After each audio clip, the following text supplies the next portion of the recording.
So, what is Zen was the title of this talk. And the simplest answer is Zen is understanding yourself. That's the end of the Dharma Talk. But, of course, in this role, I have to unpack it a little more. So in our tradition, this is a Korean Zen tradition. If I had asked my teacher, what is Zen, he would have just hit the table. So even more mysterious, yeah? He's pointing to substance. That's what this is a demonstration of. Substance. If we had a physicist in here with an electron microscope, they would look very closely at maybe our body or the floor or this piece of paper, and they would see into it being just energy and matter swirling around each other. And there wouldn't be any boundary between the paper, the desk, my veins, my heart pumping. And there also wouldn't be any boundary between the rest of things, the air and all of that. So substance is pointing to that. And I don't know how the Buddha saw into that without the aid of physicists. But that was his insight 2,700 years ago. Everything's made of the same substance. My teacher would always say, yeah, it's like an animal cracker box of cookies. Inside the box there's a giraffe, there's a car, there's a train, but it's all made out of cookie dough. Even though the shapes and colors are different, the substance is the same. So that was his way of saying, this substance is our true nature. We're not separate from the clouds, the tree, the railroad track, the car. All of these things are composed of the same substance. For a human being experiencing that, that's their before thinking mind. A tree experiences a tree's substance all the time. And then out of that truth, it has a correct function. It just grows, grows, grows, makes leaves. If it gets a lot of rain, it grows more. Also, a cat has the same substance. And it knows its job because it is just a cat 100%. It gets complicated when you get to human beings because we have this direct experience of our lives, but we don't know our function. And this lineage of Zen, what used to be called patriarchal Zen, which left out half of the world, we're now calling it ancestral Zen, which is much better. It is a practice of meditation that is experiencing substance. That's our before thinking mind. Because you guys hear that and it's effortless. You guys see it, it's effortless.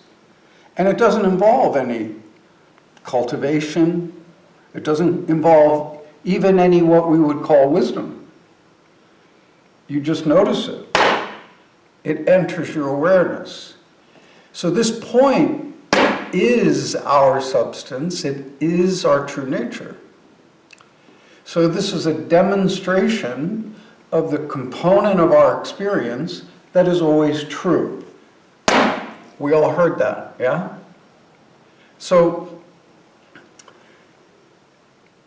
the other big piece that this tradition teaches is the function of substance.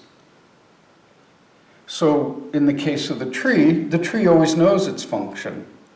In the case of the cat or the dog, they always know their function. But a human being, we get very confused with our likes and dislikes.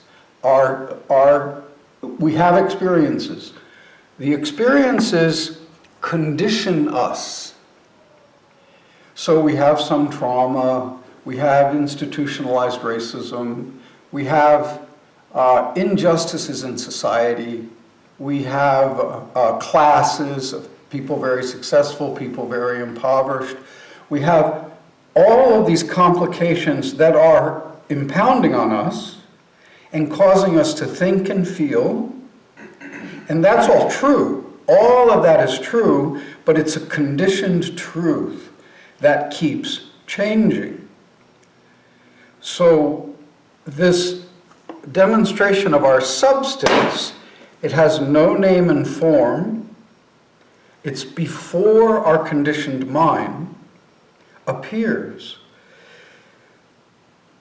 So because of that, it has the capacity to transform the conditioning.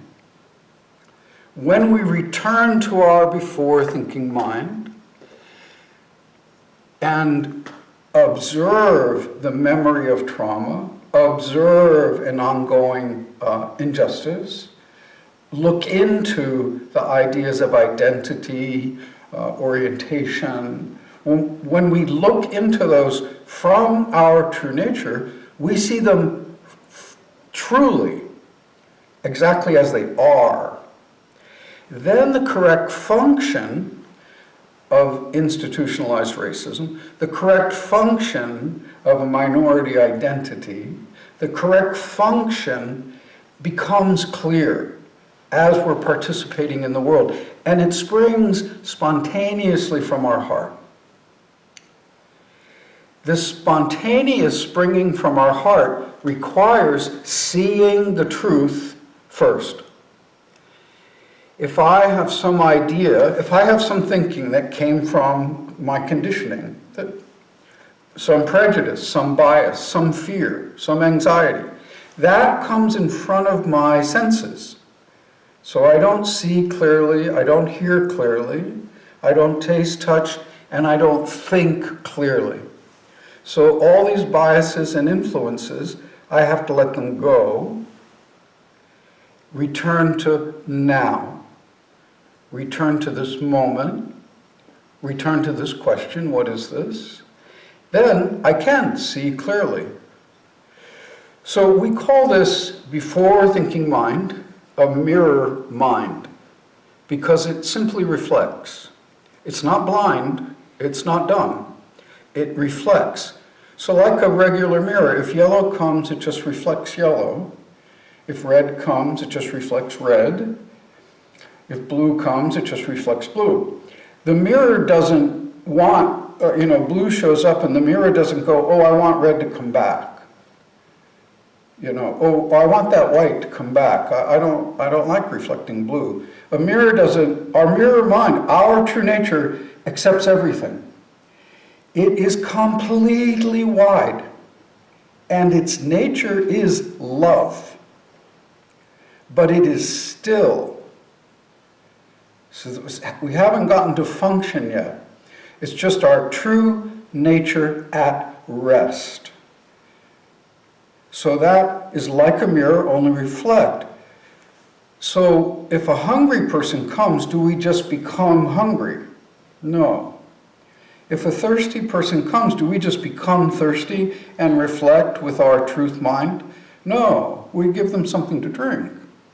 If someone's hungry, we give them something to eat. That's function appearing out of truth. And we're not static. We are an alive organism participating moment by moment by moment in the world. So everything's constantly changing.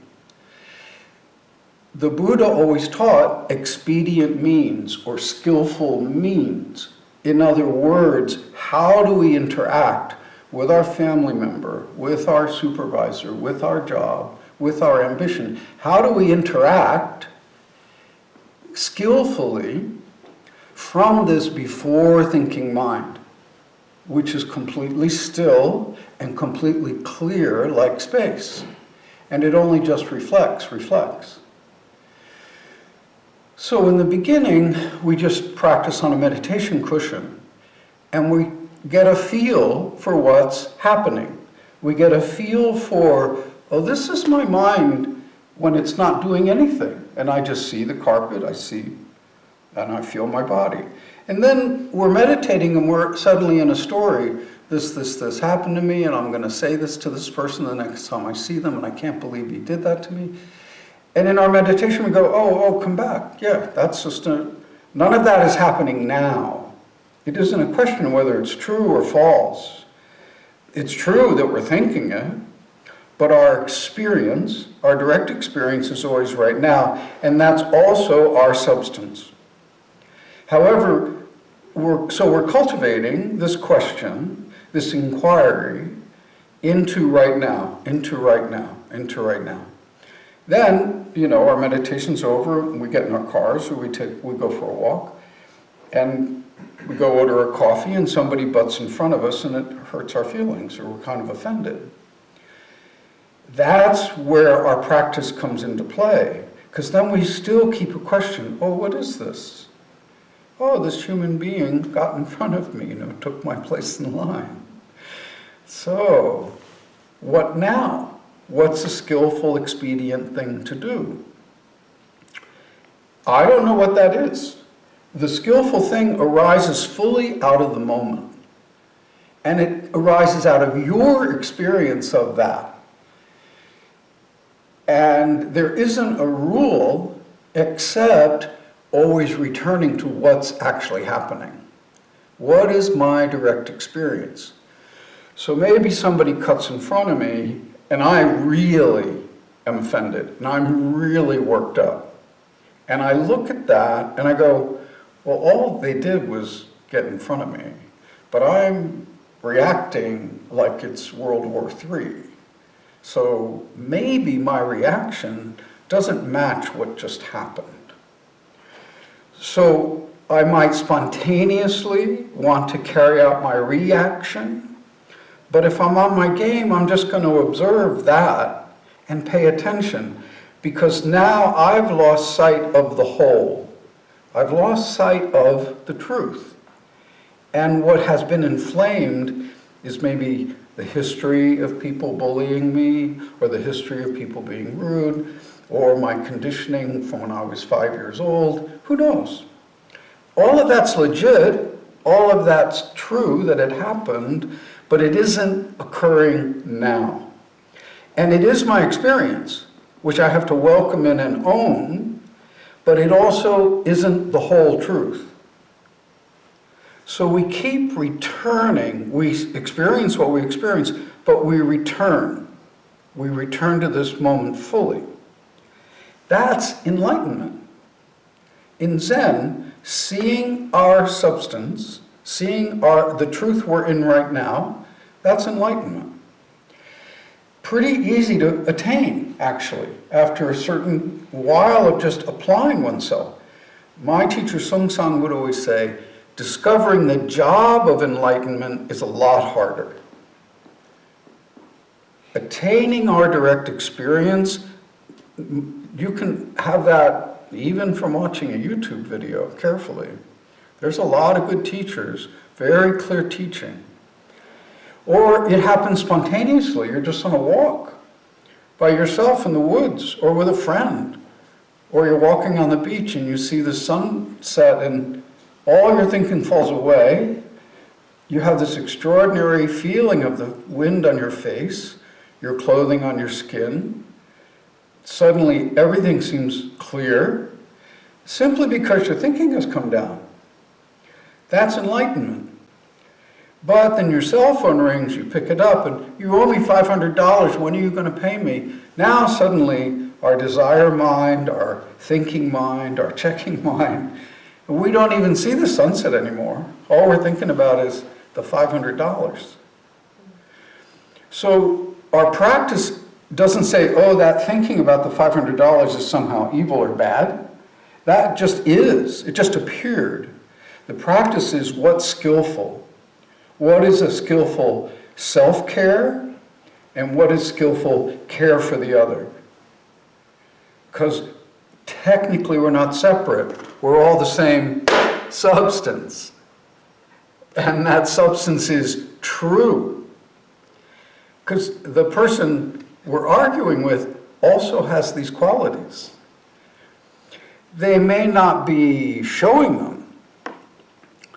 They may be caught up in their conditioning, their trauma, their anger, desire, fear, any of those things. But their Buddha nature is not separate even from their anger, and nor is ours.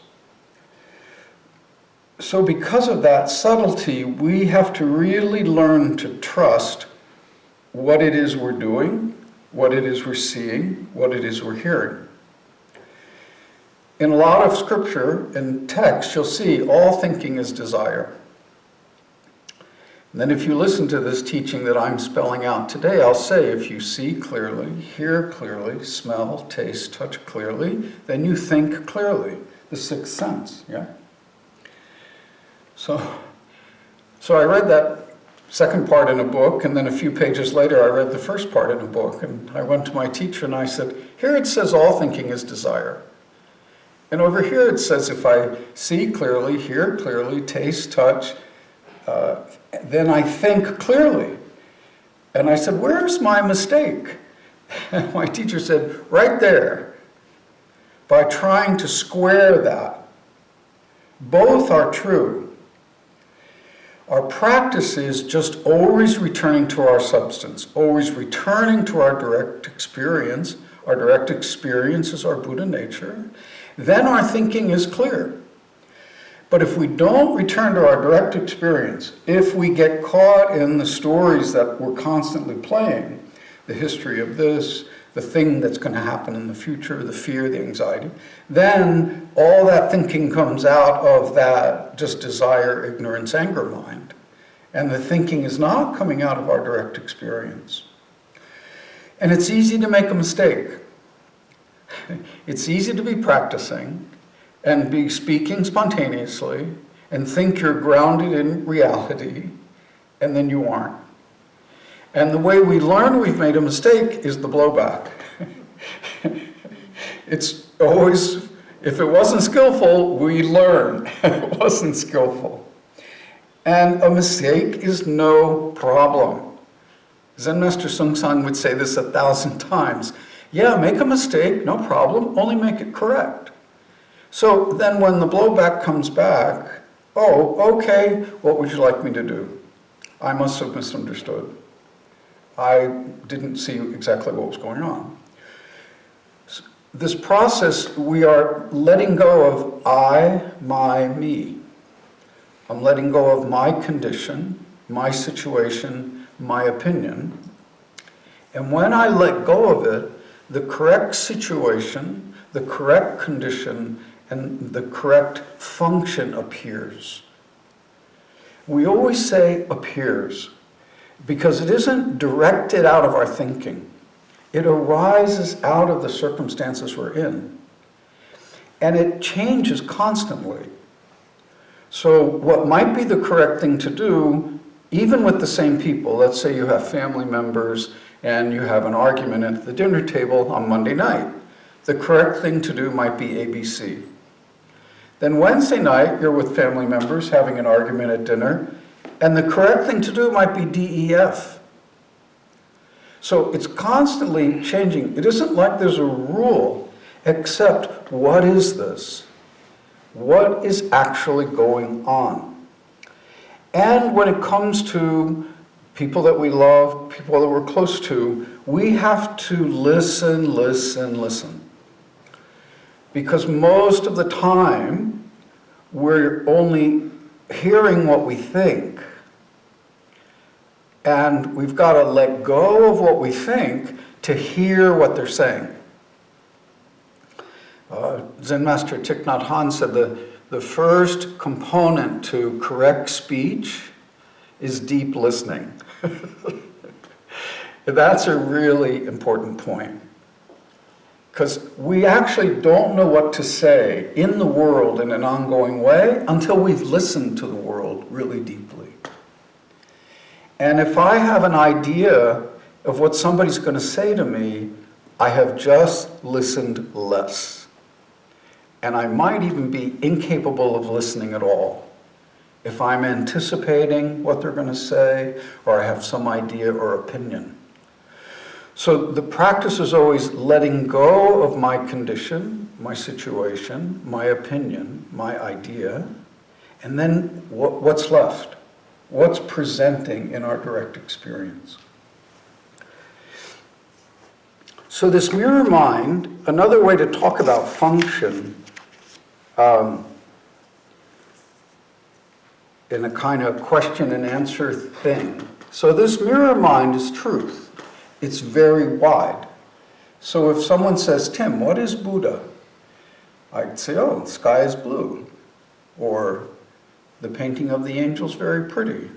Or the table is brown. This question, what is Buddha, is completely wide, because it's about Buddha nature. And Buddha nature is what we're experiencing moment by moment by moment. So that's coming in. So only reflect, only reflect. But if the question were more specific, what is the true nature of this?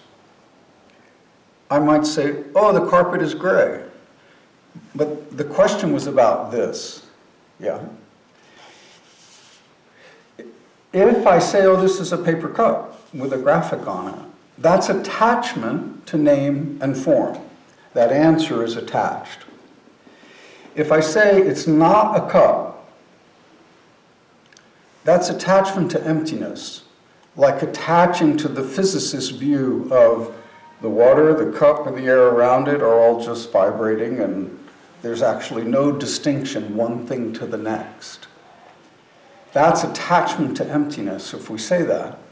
So, speech can't answer that question. What is the true nature of this? Because the one answer is attached to emptiness, the other answer is attached to form, name and form. So, what is the true nature of this?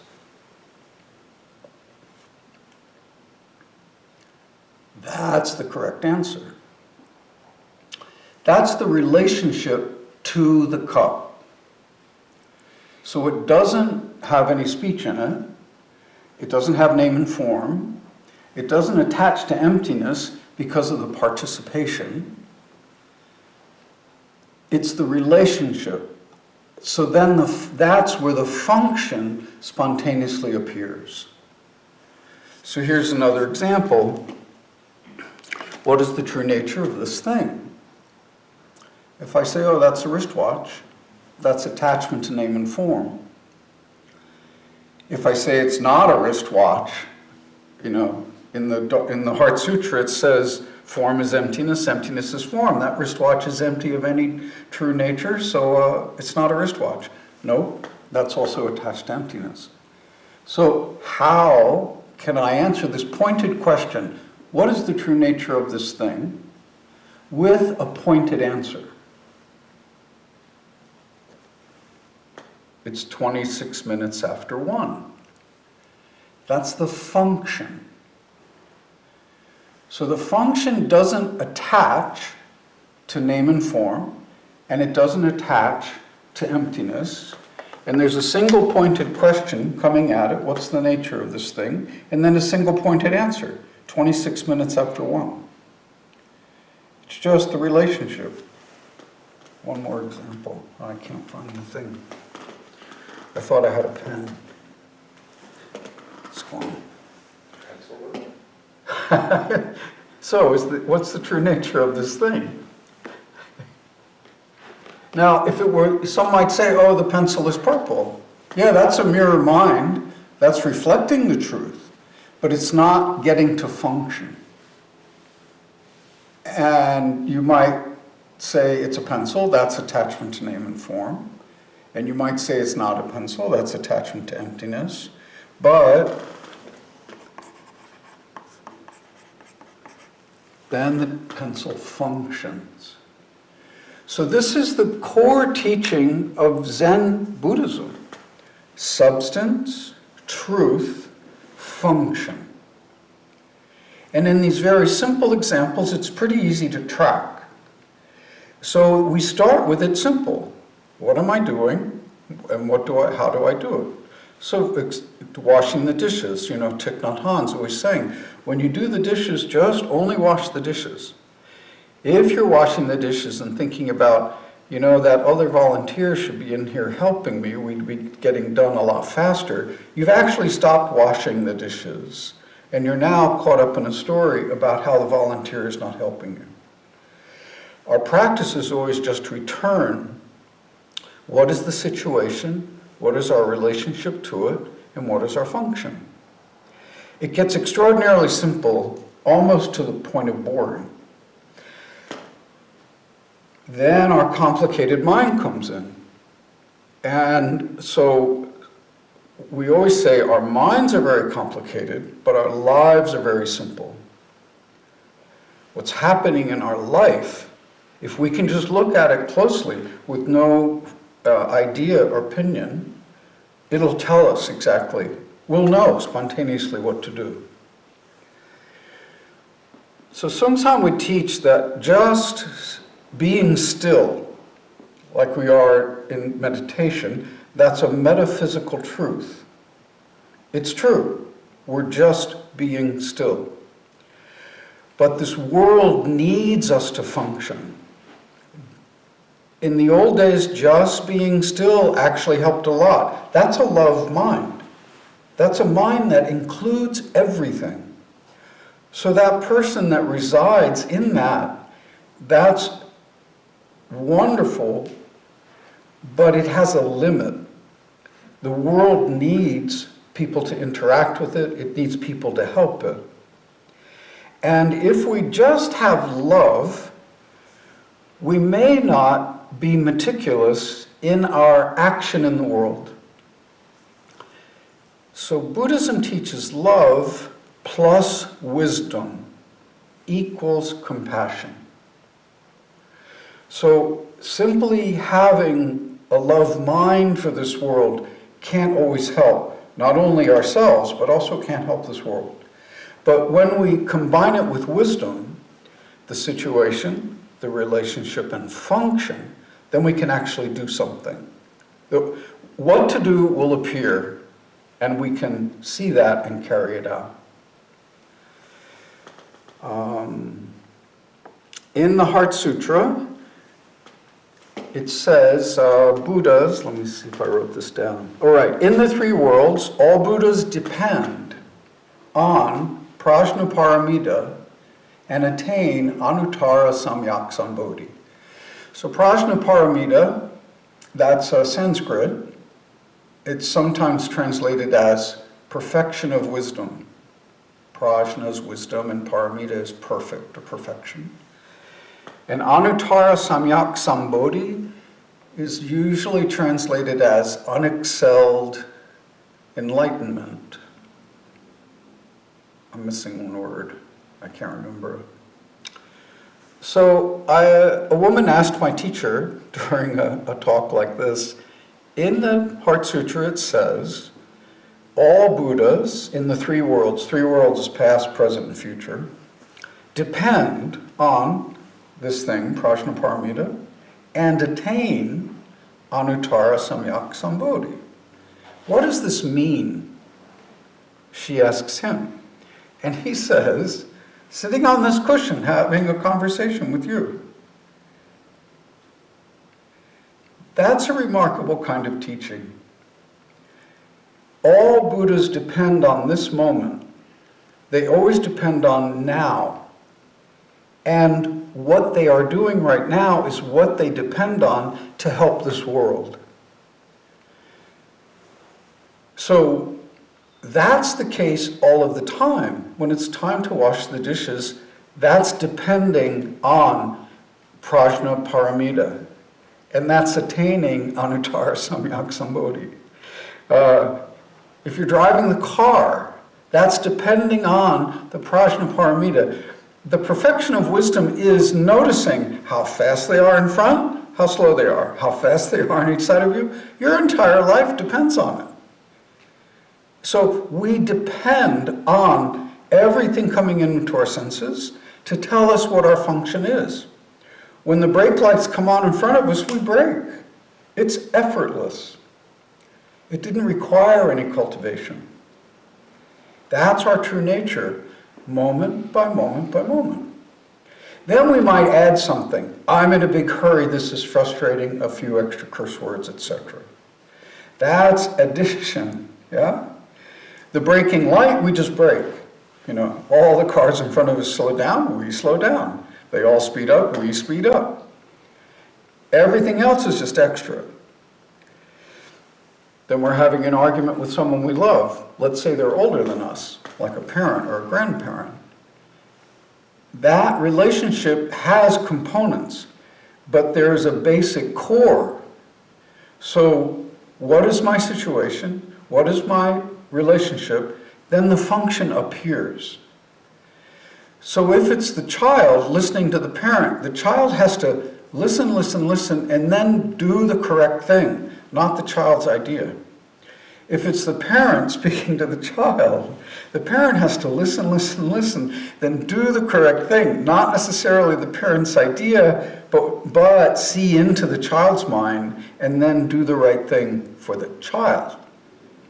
So this wisdom is always there, but it gets covered up by our desire, our fear, our ignorance, anxiety, like that. So this practice is noticing, oh, I have the capacity for this mind which is clear like space. And when it functions, it's sharp like a needle. So at rest, our true nature is clear like space. It's like the high sky, completely blue, clear for 10,000 miles. At rest. In action, our true nature is as meticulous as a needle that sews the hem on a garment. So it's that pointed. So we have this expression, keep a mind which is clear like space, but let your mind function like the tip of a needle. So we're clear like space, but then we notice, moment by moment, what's needed, what's needed. That's always returning us to substance, truth, function. They never disappear. They're always here. And if we're trying for practicing, and we're being bodhisattvas, which is just awake beings, if we're awake, we're paying attention to it. Awake means, oh, I see the situation, my relationship to it, and our function spontaneously appears, moment by moment. I recently had a conversation, and I'll wrap this up. So love plus wisdom equals compassion. So I'm on the board of directors at Dharma Zen Center, and there's a couple of teachers on the board, and we're all very invested in this place, and so we're talking, and some bad things are happening with some of the residents, and it's kind of complicated, and suddenly I perceive that one of the other teachers is kind of bullying somebody else at the table. And I get really angry, and I express all that anger. Anger. So then the other teacher expresses anger back at me. Anger. And then I realize something's wrong, but I'm not exactly sure what. Because I don't like bullying, and I don't want bullying to happen in a board meeting, and so I got to figure this out. So truce, okay. Sorry. But then I have to look deeply into what happened. Otherwise, I'll lose the chance to see what I was making. So a little while later, after the meeting, I look, what was happening? Oh, you perceived this other teacher as bullying. Then I remembered this line from the Diamond Sutra, in every perception, there is deception. So in every perception, the color yellow, that's a green carpet, there's the camera. Every perception, there's a little deception. Now the deception's not coming from what we're perceiving. The deception is coming from my thinking that I'm holding. So I perceived this other teacher as acting like a bully in the meeting. I was mistaken. Yeah, they were being kind of aggressive and assertive. They weren't bullying anybody. But that's the way I saw it. So then I went, oh, that's a big mistake. My mind, because I have a bias against bullies, having gotten my fair share of bullying over my lifetime, and I can't let go of that, right? That still controls me a little bit. So in this board meeting, it was kind of controlling me. So that's the practice, is just, oh, that was that. So I apologized to the teacher. I wrote an email to the board. Sorry, guys, I lost it in that meeting. I was a little confused about what exactly was happening. And so my idea, my opinion, drove the car instead of the reality of what was happening in the board meeting. Navigating that and sorting that out, that's our practice. There's no way to know. I've been meditating for over 30 years. And I'm in a board meeting about something I care about, and suddenly my backseat driver is driving the car. And I'm hurting everybody's feelings. And it's also not correct, for a teacher to be angry, just on the face of it, unless there's a good reason.